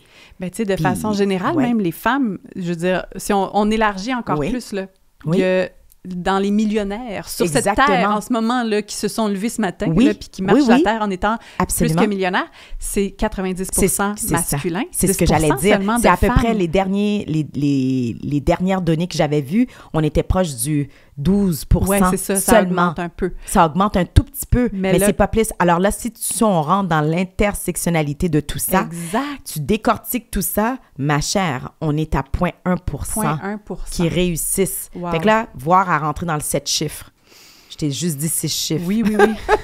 7 chiffres, c'est comme une anomalie. Tu comprends? Presque, là. Fait que ça devient une autre mission pour moi, de vouloir mentorer, de coacher, d'offrir des conférences, justement, aux femmes. Déjà, en général, pour moi, le leadership au féminin, c'est un enjeu. Fait que je couvre toutes les communautés, je couvre la femme, point. Je trouve que je suis une représentation du Québec. C'est à ça que le Québec doit ressembler maintenant. Oui. On ne devrait plus avoir la discussion trop de diversité et tout ça, parce que l'enjeu de la littératie financière, c'est la femme, point, qui a cet enjeu-là. Puis je vais avoir un programme plus spécifique pour les femmes racisées, parce que c'est un autre enjeu, parce qu'on doit défaire des mentalités d'esclavage et tout. C'est pas juste niveau, c'est un autre niveau qui est un peu plus profond à travailler, qui est vraiment, on n'y pense pas encore une fois, mais les systèmes qui sont institutionnalisés présentement ont été faits pour des codes postaux qui sont avantageux et non qui sont pour des codes postaux. Quand je dis codes postaux, c'est vraiment les quartiers, c'est vraiment d'où est-ce que tu viens, ce que ta famille a rapporté. On parle de tout ça là, quand je parle de codes postaux. C'est pas fait pour des codes postaux qui sont dans des quartiers défavorisés ou des quartiers plus communautaires ou ethnoculturels. Donc ça, là, c'est de défaire, c'est de travailler en amont avec ces institutions-là. Ce qu'on a fait aussi avec le groupe, c'est d'amener à leur faire comprendre qu'il faut changer certains critères pour leur permettre d'avoir un accès au financement, pour leur permettre à ce moment-là maintenant de croître. Parce que c'est ça, tu sais, pour qu'il y ait je le redis encore, 0,1% des femmes. Ça fait mal à entendre. Oui, c'est ça, ça fait vraiment, vraiment mal. Ça veut dire que les obstacles, c'est davantage au niveau du financement. C'est clair que c'est systémique. Comme, qu'est-ce que tu as remarqué qui était justement pas fait pour encourager ton genre d'entreprise? L'accès au réseau, l'accès au financement, ces deux-là. Il y a toute cette question d'intimidation-là. Ils sont intimidés d'aller dans d'autres réseaux. Fait que moi, qui est présentement à la présidence du Conseil de la Chambre, on est peu parce qu'il y a un écart entre les communautés. Puis c'est pas parce que la Chambre ne veut pas ou que les communautés ne veulent pas, mais il y a toute cette intimidation-là. Qu'est-ce qu'on fait? Comment est-ce que je peux faire pour rentrer dans ce réseau-là qui a l'air intimidant? Tu sais, quand tu arrives là, on est 1000 dans une salle, puis on a peut-être 3 du genre de la diversité. C'est intimidant. Fait que les gens ont peur de continuer à naviguer à travers ça. Fait que ça prend de l'audace. Tu comprends, Vanessa? Ça prend beaucoup d'audace. Ben oui. Au-delà de, moi, si je fais, contrairement à ma consoeur, qui peuvent être dans le même palmarès que moi, je dois faire 4 fois plus d'efforts pour pouvoir arriver au même objectif. Mais ceci dit, il y a le financement, il y a le réseau, les ressources qui ne sont pas disponibles. Ça, c'est l'enjeu majeur. Fait que c'est pour ça qu'il faut créer justement des regroupements comme le groupe 3737 qui a permis à des milliers d'entrepreneurs de pouvoir bénéficier de ces réseaux-là, parce que c'est pas juste d'avoir créé des programmes, c'est une chose, mais d'aller chercher ces différents paliers gouvernementaux ou ces différents acteurs de l'écosystème qui sont privés, qui ont une expertise, que ce soit en marketing, que ce soit en actuariat, en comptabilité, en droit, mon Dieu, à toutes ces différentes sphères-là qui peuvent venir donner leur expertise, c'est pas juste monétaire, qui peuvent venir aider ces entrepreneurs-là à se propulser. Puis ça, c'est des choses qu'on n'a pas accès. Ça a l'air de rien, là. C'est pas juste ça, partir en affaires. C'est parce que si tu n'as pas accès à ces ressources-là, tu peux pas être touché comme ça directement. C'est très difficile. C'est très difficile. On part de loin. Oui, c'est de ça, loin. c'est ça. Il y a comme... Oui. Je vois les réseaux comme un peu comme des vases qui Oui, se parlent pas. c'est ça, c'est Donc, vrai, tu ils peux- sont pas communicants. Comment tu peux communiquer, comment tu peux trouver Voilà. justement du financement, trouver des liens avec des gens. Exactement. Si jamais on s'est parlé avant Oui. aussi, il y a si peu de personnes qui se parlent. Oui. C'est ça. Oui. Puis c'est pour ça que je trouve ça tellement beau ce que vous faites, ton Merci. mari et toi. Est-ce que tu as envie un peu de nous le décrire? Parce que je pourrais, moi, le décrire selon ce que j'ai lu puis ce que j'en comprends, mais le groupe 3737, c'est un incubateur. Oui, c'est un incubateur. C'est une plateforme, justement, qu'on a créée en mars 2012 Ouais. avec l'intention de pouvoir, justement, changer le narratif des communautés noires au départ, parce Ouais. on est né, on a grandi dans les quartiers Saint-Michel, Montréal-Nord. Pour les besoins de l'audience, pour qu'ils comprennent, c'est quand même les deuxièmes quartiers les plus défavorisés à travers le Canada. Ouais. Alors, on est vraiment dans la pauvreté pour la plupart. Donc, c'est de changer ce narratif-là, puis d'amener une rhétorique qui est positive, d'amener une plateforme qui puisse aider non seulement ces entrepreneurs-là qui viennent de ces quartiers-là, ces jeunes-là, puis ces enfants-là qui sont comme vraiment, malheureusement, qui n'ont pas de modèle. C'est vraiment de créer des modèles de réussite à travers un regroupement, à travers différents programmes pour pouvoir leur donner espoir qu'un jour, ils pourront atteindre leurs rêves. Et non que ça devienne toujours, OK, on entend dans les médias, il y a des gangs de rue, il y a des drogues, il y a tellement l'effet de la pauvreté qui fait en sorte que ça crée un engrenage qui fait en sorte qu'ils ne peuvent pas passer à l'autre niveau. Mais c'est que le soit qu'ils vont dans narratif- l'entertainment ou dans le sport. C'est ça, c'est Mais il ça. y a l'éducation, le transfert de savoir. Nous, c'est ce qu'on a voulu créer. Tout passe par l'éducation, Vanessa. Le transfert de savoir, nos expertises autour de la table, que ce soit tout le monde inclusif. Puis c'est ça le message, c'est que nous, quand on a créé le groupe, c'est que ça devait devenir inclusif. C'est pas juste pour nous, que pour nous. Il faut que ça devienne en sorte que ça devienne un travail collectif de société, que tout le monde se mette ensemble pour arriver à découdre ce problème de diversité. Puis qu'un jour, le mot diversité, mon rêve à moi, qu'il n'existe plus. Ce serait Ouais. génial qu'on C'est devienne comme la un vieux compétence. terme C'est un vieux archaïque, terme là, là. qui est archaïque. Là. Ça commence à devenir... c'est plus à la mode. Là. Es-tu tannée d'en entendre je t'ai parler? pas idée. Les poils me lèvent à chaque fois que j'entends de la diversité. Ouais. Ouais. Je sais qu'on doit l'utiliser Oui. pour, tu sais, catégoriser le tout. I understand. Mais sauf qu'à un moment donné, là, nous, ce qu'on veut faire, c'est de mettre des modèles champions de l'avant pour démontrer qu'on a les capacités puis qu'on a les compétences à pareil égal. Et C'est- que la diversité amène l'innovation parce que les différentes émergences de culture, les différentes façons de voir, les différents talents, les différents regroupements, ça amène de la plus-value dans n'importe quelle organisation, puis c'est prouvé. Oui, mais c'est ça, on dirait que la personne qui t'a mise dehors, là, disons, de ton premier emploi, ben pas de ton premier emploi, mais de ton Ouais, emploi ouais, en ouais. mode, tu sais, ou les gens qui t'ont dit non, des fois pour vie cosmétique, on dirait que c'est ce que beaucoup de gens ont de la difficulté à voir, c'est comment c'est juste Non. enrichir Ouais. de plusieurs perspectives. C'est exact. Plus on enrichit la perspective, plus le résultat final est beau. T'as Et pas comme idée. ça l'amène à un autre niveau. Ah. Fait que c'est ça, on dirait La qu'on... croissance horizontale, la croissance Ouais. exponentielle, c'est l'enrichissement, on en a parlé au début, mais l'enrichissement d'autrui. Il n'y a pas de prix pour ça. Ouais. Il n'y a vraiment pas de prix. Puis si tout le monde prenait le temps, mon Dieu, qu'on serait dans un monde meilleur, on n'aurait pas les guerres qu'on voit actuellement, on n'aurait pas les crimes qu'on entend, la destruction de cette planète qui est en train de se faire, l'environnement, on n'aurait pas tout ça. Parce qu'on se mettrait tous ensemble, puis on amènerait des solutions viables. Est-ce que tu as entendu des histoires avec France, avec ton mari, sur, tu sais, des histoires d'entreprises qui sont nées grâce au groupe Oh my 3737? God, oui, Est-ce on que- a des est-ce que belles t'en- histoires. Ouais, j'imagine qu'il doit en avoir au fil Oh, des ans. mon Là, Dieu, on en a des belles. Puis, tu sais, ce qui est beau à voir, j'ai eu un moment d'émotion la semaine passée. Il y avait le Gala Dynastie. Oui. Tu connais le Gala Bien sûr. Dynastie avec notre chère Carla Beauvais. En tout cas, fait que c'était durant une partie du show, ils ont comme fait c'était comme une annonce des différents événements qui s'en viennent, puis des partenaires, fait qu'il y avait des vidéos et tout ça, puis nous, on était partenaires commanditaires du Gala Dynastie, le groupe 3737, puis à un moment donné, il y avait une vidéo, mais nous, on n'est plus dans les opérations. C'est ça. Tu sais, fait qu'on a toute une belle équipe, on a des gens qui étaient avec nous, tu sais, c'est ça, quand tu crées un mouvement, c'est le leadership de l'influence qui fait en sorte que tu rallies des gens autour d'une cause, qui fait en sorte que maintenant, ça continue. C'est ça le pouvoir le vrai leadership.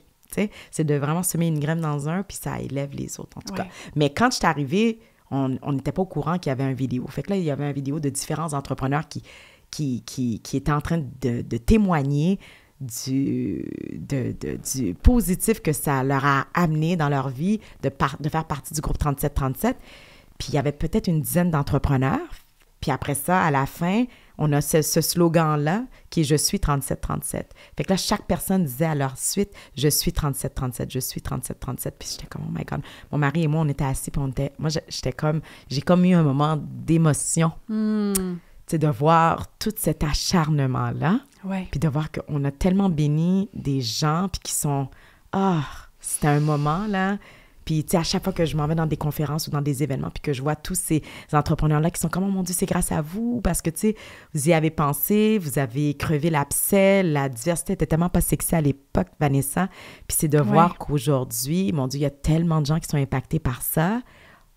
Puis qu'on se dit toujours que justement, dans ce regroupement-là, qui est dans le quartier Saint-Michel, c'est là où est-ce qu'on a acheté l'immobilier. Il va y avoir le prochain Facebook qui va sortir de là. Les idées qu'il y a, qui émergent de ça, c'est malade mental. Ouais. C'est incroyable. Ça doit tellement être gratifiant. C'est gratifiant. C'est pour ça que je le dis. Ouais. C'est tellement gratifiant quand tu arrives à toucher l'autre personne puis que ça devienne exponentiel. Ça devient comme une flèche qui est en continu, comme une étoile filante. Ça, là, c'est plus grand que tout. C'est plus grand que tout. Puis là, après ça va toucher mes enfants. Fait que là, il y a des gens qui viennent voir mes enfants à l'école, puis ils sont comme « Hey, tu sais, c'est tes parents qui ont fait ça, Mais c'est même pas pour la valorisation, c'est que mes enfants ont compris que là, eux autres, ça leur a ouvert des portes, puis que eux autres, ils peuvent en parler ouvertement. Parce que je te dirais qu'il y a 20 ans, on ne pouvait pas avoir ces genres de conversations-là, juste il y a 20 ans. Fait que c'est de voir maintenant que mes enfants sont conscients que là, maintenant, il y a une ouverture, puis qu'ils vont pouvoir atteindre leurs rêves. Ben oui, mais vous avez pavé la voie pour vos enfants aussi. Oui, vous avez offert un c'est autre ça, modèle. l'objectif. Puis là, c'est comme le modèle se multiplie. C'est pas Vicky et France. Non, c'est pas pour nous. Non, mais tu sais, des c'est figures, vrai. c'est comme de dire, mais non, mais là, il y en a beaucoup des exemples. Puis peut-être que toi, tu vas raisonner avec cet exemple-là ou cet exemple-là de personnes C'est ça, l'objectif. Donc, c'est aussi simple que ça, la vie. Ouais. On la rend complexe.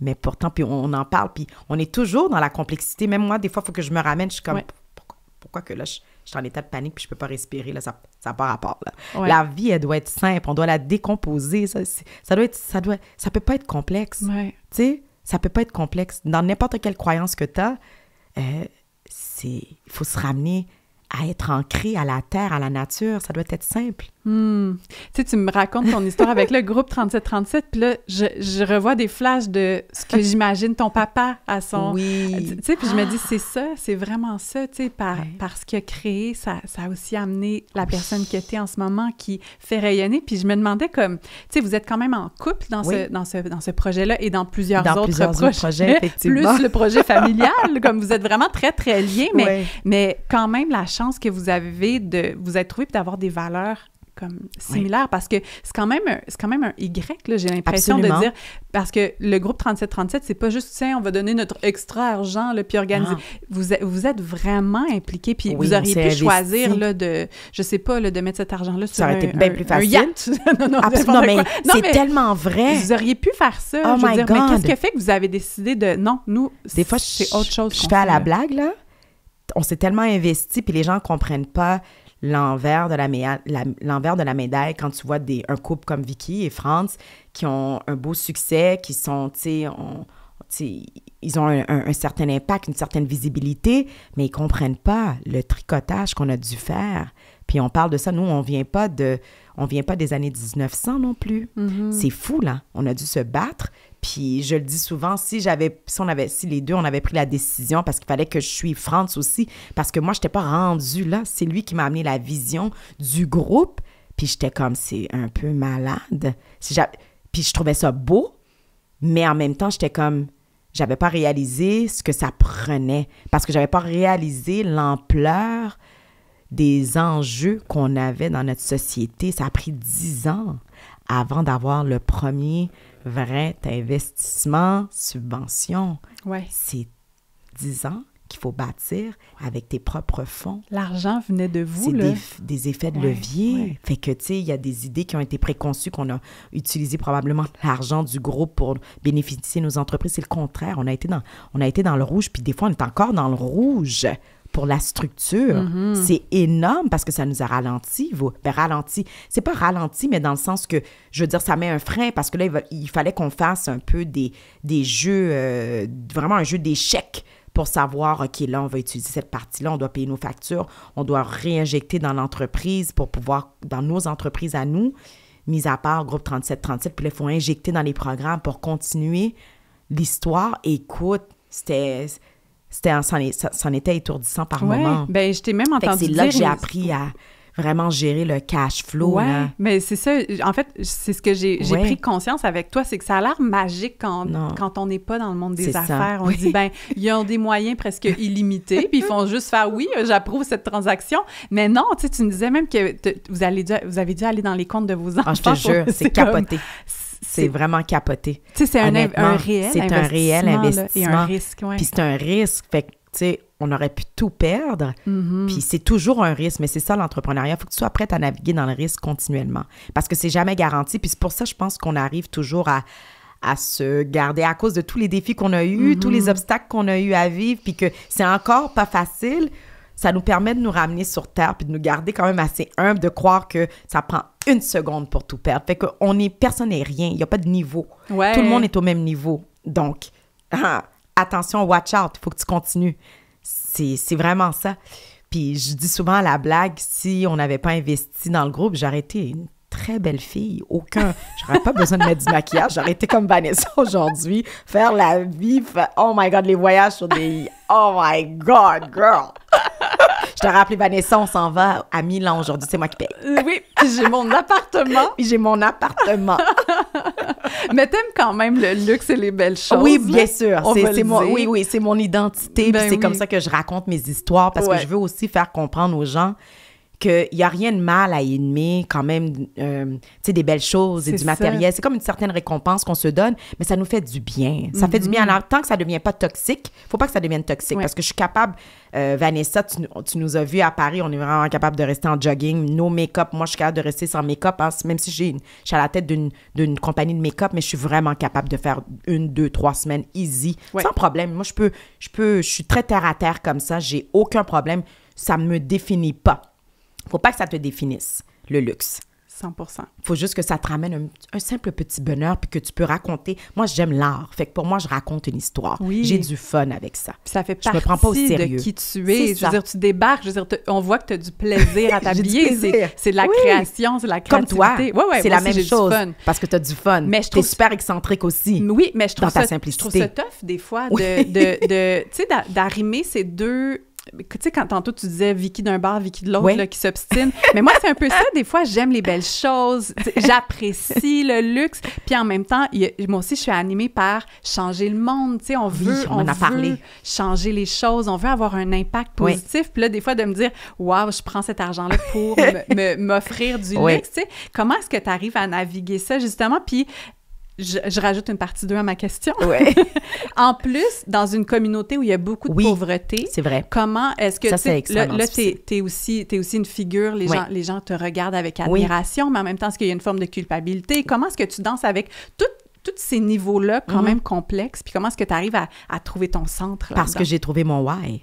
Parce Ouais. que je redonne. Fait que ça fait en sorte que moi, ce que je me dis, j'éduque maintenant, qu'on éduque nos communautés à justement avoir une meilleure relation parce qu'on a beaucoup... C'est une culture... C'est vraiment culturellement francophone, je te dirais. La relation qu'on a avec l'argent, c'est pas juste dans nos communautés, mais Non. le Québécois a beaucoup de difficultés à apprécier l'argent et d'en parler et de bien vivre. Être fier. Être fier. Ouais. Mais c'est une fierté. C'est correct de pouvoir se procurer certaines choses qu'on n'a pas eues dans notre vie parce qu'on a travaillé fort. Fait qu'il faut apprendre à se dire que c'est comme une petite récompense, mais en notant que tu redonnes. Ça peut pas juste venir puis que ça découle dans tes poches à toi seulement. Ça, c'est un acte de selfishness puis tu vas voir, c'est très égoïste, mais qu'est-ce qui va arriver plus tard dans ta vie? Tu vas être malheureux. On s'entend. C'est ça la règle. Il faut que tu arrives à trouver ce juste milieu-là, mais parce que je redonne tellement que moi, je me dis, c'est correct aussi de pouvoir vivre un peu. Il n'y a rien de mal à ça, de se créer de la richesse. C'est plus tu amènes cette énergie aussi de l'abondance, plus tu vas pouvoir en redonner. Mm-hmm. C'est 1 + 1. C'est des mathématiques. Si on va aller de ce côté-là, c'est quand même des mathématiques. Tu redonnes, t'en reçois, mais tu as le droit aussi de te faire plaisir. Ouais. Sinon, là, on devient misérable. C'est ça. Puis est-ce que c'est plus valeureux d'être misérable? Non. Tu comprends? Non. Qu'est-ce que tu penses quand les gens ils disent « Money is the root of all evil ». Ah non, pas pour moi, personnellement. Je trouve que ça devient, quand tu arrives dans cette perspective-là, je trouve que pour moi, personnellement, à mon opinion, ma grande opinion personnelle, je trouve que là, tu es rendu dans de la vanité. Là, je trouve que là, tu passes au-delà. Là, tu as une autre relation qui devient plus pervers avec l'argent parce que tu deviens déconnecté de la réalité. Là, il y a « nothing else matters ». It's not the... Tu sais, ça peut pas être la cause de tu sais, ça peut être vu aussi, Vanessa, que ça peut être la cause de bien des problèmes. C'est pour ça qu'il faut revenir à la simple base qu'il faut trouver des terrains d'entente avec nous-mêmes pour s'équilibrer dans la vie. Ça peut pas être juste l'argent, on l'a dit, on l'a répété plusieurs fois dans notre conversation aujourd'hui. Parce que c'est ça que ça fait. Quand tu perds, là, quand tu vas vers la vanité avec l'argent, tu perds le fil de la vie, ce qui est essentiel à la vie, tu perds la bienveillance, tu perds l'empathie, tu perds ta connexion avec les gens, on se perd. Puis c'est ce qui crée des pouvoirs malsains à travers le monde, qui crée des... Malheureusement, c'est vrai que l'argent est the root of a lot of problems parce que ça crée des enjeux de politique, de religion, de pouvoir, et c'est ce qui crée les guerres, c'est ce qui crée tellement de problèmes majeurs dans la vie. Si tout le monde pouvait revenir à la base, puis que ça n'aurait pas été une question de pouvoir et d'argent, on serait beaucoup mieux en tant que société. Mais tu sais quoi, je t'entends parler... Il y a plusieurs sujets que j'ai amenés là-dessus parce que c'est vrai que l'argent, pour moi, ça peut être un vice. Oui, c'est un vice. Je t'entends parler, puis je vois ce que Franz et toi, vous faites avec votre argent, puis je me dis, c'est pas l'argent le problème, c'est à l'intérieur des personnes qui ont accès à de l'argent. L'argent vient juste amplifier ça. Fait que c'est tellement plus une crise, c'est pas l'argent le problème, c'est une crise humaine, personnelle, individuelle, j'ai l'impression. Parce que là, ça crée un pouvoir, puis ça devient débalancé. Oui. Puis c'est sûr que si tu as beaucoup de pouvoir, parce que tu as beaucoup d'argent, ton impact négatif peut être vraiment, vraiment grand. Oui, mais tu peux avoir du pouvoir et pas d'influence. Hein? Oui. C'est vraiment... tu peux être pauvre puis avoir une grande influence. T'as raison. Mère Teresa, 0. Mais l'influence, les Martin Luther King de ce monde, toutes ces personnes-là qui sont beaucoup plus grandes, oh my God, c'est fort. Ces gens-là sont forts, mais ils ont un pouvoir incroyable d'influence. Ils ont influencé leur génération, des générations, pas juste une génération, leur génération. Ça a transcendé. Mais le pouvoir, Vanessa, quand c'est toxique, quand je parle de tu rentres dans la vanité puis que ça te définit intérieurement, comme tu l'as mentionné, c'est là le problème. Là, ça devient une guerre de « moi, je suis plus haut ».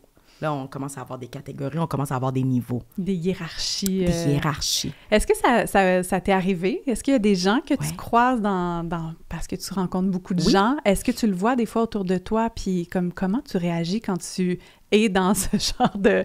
Tu sais, face à ces gens-là, est-ce que tu fais comme tu sais faire, tu pries, puis tu te dis, bon, bonne chance. Bonne chance. Ouais. Exactement. Ouais. Puis j'aime faire des blagues. Fait que tu sais, je vais essayer de souvent... un peu déconstruire ou déstabiliser l'environnement parce que souvent, des fois, c'est tellement, tu sais, presque parfait, traditionnel, très protocolaire et tout, qu'il faut apprendre à pas se prendre au sérieux. Fait que j'essaie de rester moi-même le plus possible, il faut rester authentique. Ouais. C'est difficile de rester authentique hein, quand tu commences à rentrer dans dans des milieux financièrement beaucoup plus nantis où c'est difficile de rester authentique. Ouais. C'est un gros défi. Est-ce que ça a été difficile pour toi, justement, d'arriver dans différents milieux, de faire face à des personnes qui ont des postes importants, que tu sais que, bon, ils génèrent beaucoup d'argent? Comment est-ce que tu restes toi-même à travers ça? Puis je l'ai vécu d'une certaine manière aussi en rentrant dans le domaine de la sphère publique. Oui, puis, comment toi, ça a été? Ben moi, ça a été... J'ai eu beaucoup à travailler avec cette espèce de honte-là de mes origines, d'une certaine façon. Oui. Puis comme tu disais, j'ai ma place à cette table-là, puis ma voix compte aussi. Absolument. Puis j'ai une pertinence que je peux apporter. Oui. Mais moi, évidemment, je la questionne souvent, cette pertinence-là, puis je me dis, qu'est-ce que j'amène? Mais c'est ça, il y a quand même quelque chose là-dedans qu'on porte, je pense, qui... Absolument. Des fois, ça peut être quand même un obstacle, tu sais, de sentir que... si tu sais, c'est ça un peu le syndrome d'imposteur, c'est de dire, si les gens découvrent qui je suis vraiment, là, je vais être la risée. C'est un peu ça. Oui. Puis de faire, puis puis là, quand je creuse, puis je tire sur la ficelle, puis je me dis, mais j'ai peur qu'on découvre quoi de moi? Mais c'est exactement ça. De quoi j'ai honte? De quoi tu aurais honte? Ouais. Puis il faut comprendre, moi, ce que j'ai compris très récemment, là, il y a à peine peut-être 3-4 ans de ça, il faut être capable de séparer la richesse financière puis la richesse interpersonnelle, parce que c'est deux mondes qui sont différents. En fait, qu'est-ce qui arrive souvent avec le syndrome de l'imposteur? C'est que on est en train de travailler dur derrière, dans nos business, travailleurs autonomes ou peu importe. On est dans le rouge. C'est pour ça que je te dis, moi, ça a été difficile parce que j'avais tout ce succès public-là, mais je suis dans le rouge. Mais j'ai réalisé que même les plus grands sont dans le rouge aussi par moment. Puis c'est deux choses qui sont complètement disparates. C'est pas la même chose. Fait que ça va aider. Si tu arrives à comprendre que tu peux avoir du succès, mais ça prend encore, tu continues à bâtir. Fait que c'est correct que des fois, you can struggle, tu peux avoir encore des soucis financiers, mais ça veut pas dire pour autant que tu n'as pas un succès puis que tu es malheureux. Fait qu'il faut être vraiment capable de travailler notre relation, encore une fois, avec l'argent, puis comment est-ce qu'on se perçoit, parce que c'est deux choses complètement différentes. Fait que tu peux avoir un succès monstre, mais tu es encore en train de bâtir. Ça peut prendre 100 ans. Tu sais, il y a des familles, là, que tu entends, des organisations, ça fait 100 ans, tu penses-tu que c'est venu comme ça? La pérennité, là, ça vient avec acharnement, avec constance, travail constant, de l'audace, ça prend du courage, mais c'est long. Mais tu peux quand même avoir du succès parce que les gens vont respecter ce que tu es en train de présenter au grand public. La personne que tu es is successful. Oui. Mais il faut vraiment enlever ce petit nuage-là qui dit, ben, tu fais pas d'argent. C'est pas la même chose. C'est l'impact. Il faut revenir à l'impact. Puis ça, c'est difficile. Ouf, mais c'est dur. Mais non, parce que tu regardes tes livres, puis on a tellement appris à mesurer notre valeur par combien on gagne, combien on gagne, combien on vaut, mais non. Mais là, si c'est dans le rouge, c'est comme, mais je ne vaux rien du tout. Ce que je suis en train de faire, ça marche pas. Non, c'est pas vrai. Ouais. C'est pour ça qu'il faut se ramener toujours au why, à nos objectifs, puis concrètement mesurer nos impacts qui ont été positifs. Comment est-ce que ça a touché les gens, parce que le reste va venir. Ça prend du temps, là, bâtir des entreprises. Ça peut prendre 15 ans avant que tu commences à avoir des profits. C'est ça. C'est long, mais il faut être capable de se dissocier des deux. Et ça prend... C'est pas facile, ça prend du temps. Mais si tout le monde était capable de se dissocier, les gens vont... Il y a personne qui va te voir comme une fraude parce que tu l'as fait. C'est si tu le fais pas, puis tu mens, tu t'assois chez vous, puis... Tu sais, t'es en train de jouer à la loterie, là, quasiment. Ça, c'est différent. Mais si tu fais le grind, le travail de tricoter puis de tisser, qui va t'enlever ça? Personne. Actually, ils sont... Moi, j'appelle ça, c'est de la jalousie. C'est de l'envie. Il n'y a personne qui peut t'en l'enlever. So what que ma compagnie, elle ne fait pas d'argent encore? Mais je crée un impact qui est au-delà de ça. Je te trouve I'm still successful. tellement belle et inspirante. Pour vrai, tu sais, en anglais, on dit souvent « expander », puis je trouve que le mot « inspirant », là, on est comme tanné de l'entendre, mais comme de t'entendre parler, ça expand ma vision des choses. J'espère que ça a eu cet effet-là sur les gens qui ont écouté, ne serait-ce que, même si vous voulez pas être entrepreneur, mais de juste penser à votre parcours, à l'impact, puis c'est quoi la réelle richesse, parce que je pense qu'on est beaucoup à courir après un objectif, en tout cas, qui a été défini par la société, ma chère. Moi, j'appelle ça la matrice.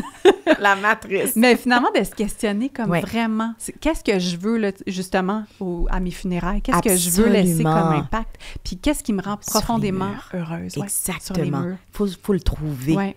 Vraiment, c'est le ressenti, hein? Tu vas toujours rappelle-toi toujours de ça. C'est comment est-ce que la personne, comment est-ce qu'elle s'est sentie quand elle a fini de discuter avec toi, quand elle a fini un deal avec toi, or anything. Mm-hmm. C'est pas juste d'avoir signé un contrat, mais le ressenti, le bien-être, c'est ça que les gens doivent se souvenir. Ouais. Quel impact qu'on a eu. Puis tu sais, si je reviens au début de ce qu'on discutait, moi, je grandis en discutant avec les autres.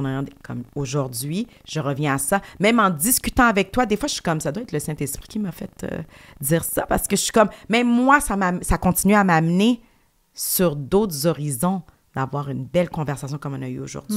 Fait que, tu sais, c'est comme, oui, j'en amène, je suis consciente, mais il y a des fois, ça m'a amené, mon Dieu, un ha-ha moment. Oui, mais c'est fou des fois, hein. Je pense, tu dis, c'est le Saint-Esprit qui m'envoyait ça, mais moi, j'y crois vraiment. Je te le dis. Comme il y a des fois, il y a des idées, des affaires qui pop que je fais, ça vient pas de moi, là, ça. Absolument. Il y a quelque chose. Je canalise quelque chose de plus grand que moi, puis on m'amène, puis tu sais, je fais juste penser à perdre ton emploi, le dégât d'eau, tu sais, des petits réalignements, mais tout dépend de comment tu prends cette affaire-là. Tu aurais pu être complètement déprimé puis dire « je suis moins que rien » puis accepter ce narratif-là et descendre. Mais là, tu fais « non, OK, ça me réaligne vers autre chose, je vois d'autres opportunités. » C'est des opportunités. Ouais. La mentalité d'être victime, il faut qu'on l'efface. Il faut vraiment qu'on l'efface. Tu sais, le non, c'est pas une finalité, c'est des créateurs d'opportunités.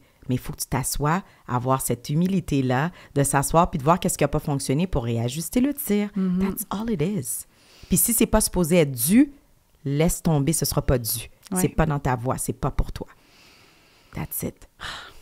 Merci. Que ça a été un pur bonheur. Ah, pur bonheur. Pur bonheur d'être avec toi aujourd'hui. Pur bonheur. Vicky, Joseph, ce que tu amènes comme impact dans le monde de façon plus large dans notre société, c'est immense en ce moment. Ce que tu amènes dans l'impact des gens que tu croises au quotidien, c'est...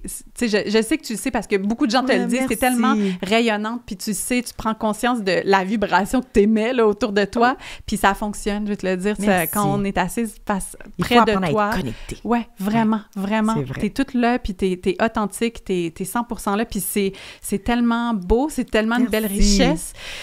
Et je veux juste te dire merci parce que l'impact que tu as... Je pense que ce podcast-là existe en partie grâce à notre rencontre. Tu sais, je l'ai lancé, puis... tu te rappelles, on était dans le taxi, puis tu m'en avais parlé. Je voulais juste de lancer, je pense, comme mon premier ou mon deuxième épisode. Puis c'était nouveau. Puis j'étais comme, je sais pas si je suis prête à faire ça. Puis, tu sais, toutes les conversations qu'on a eues de toi, normaliser, faire des effets de levier, c'est normal d'être dans le rouge. Tu sais, parce que c'est une entreprise qui est dans le rouge en ce moment. Mais c'est ça, tu l'as juste, t'as ouvert tout ça, tu l'as normalisé. Puis là, j'ai fait, OK, ça se peut, puis c'est correct, là, comme lâche pas. Fait tu sais, tu m'as vraiment comme, je me rappelle souvent des on a eu cette conversation-là. On a tellement eu des belles conversations comme ça.